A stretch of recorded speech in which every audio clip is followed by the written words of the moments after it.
are some of the things then that you would love to tell other musicians, since you're on the receiving end of receiving album pictures or people perhaps, you know, cornering you and saying, I need some career advice?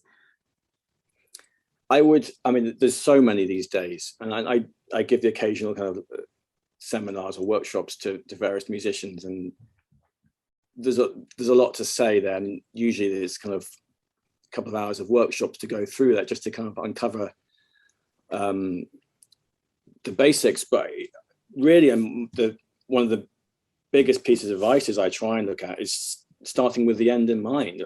Work out where you want to go first, because if you don't know what that is, it's then very hard to make any decisions.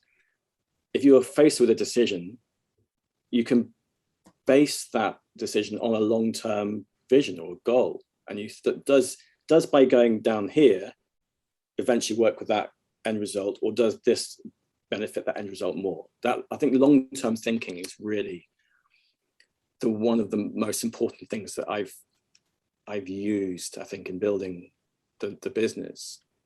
It's very hard sometimes because we all need to bring in short-term income to survive, but we also want to make sure we're sustaining ourselves for the future. And it's just getting that balance the whole time and being aware of that as best we can.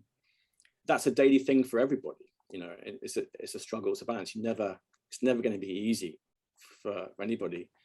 But once you get that right, it's then really thinking about building your career. You know, I often use an analogy of building a house. You've got to lay down your foundation. You've got to make sure you're positioning it in the right way. Is it south facing? Is it north facing?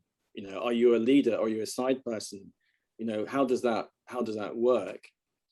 And then you're putting up the bricks, and then it's the finishing touches, and, you know, landscaping, the curtains, all sorts of things going into that. And it's that minutiae of detail. Then once you've got the right direction, once you've got your right band together, once you've got your music together, it's then how do you enhance that to then communicate that to the people who are hearing it.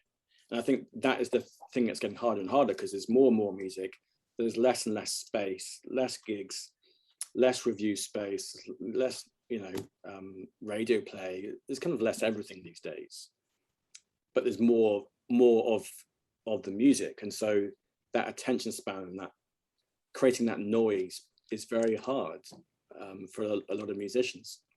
Then it comes down to marketing and understanding what marketing is for you, which, to me, it's about just making as much noise as possible and then breaking it down into different areas to do that, whether it's by territory, by media type, by whatever, really. It's just breaking things down the whole time.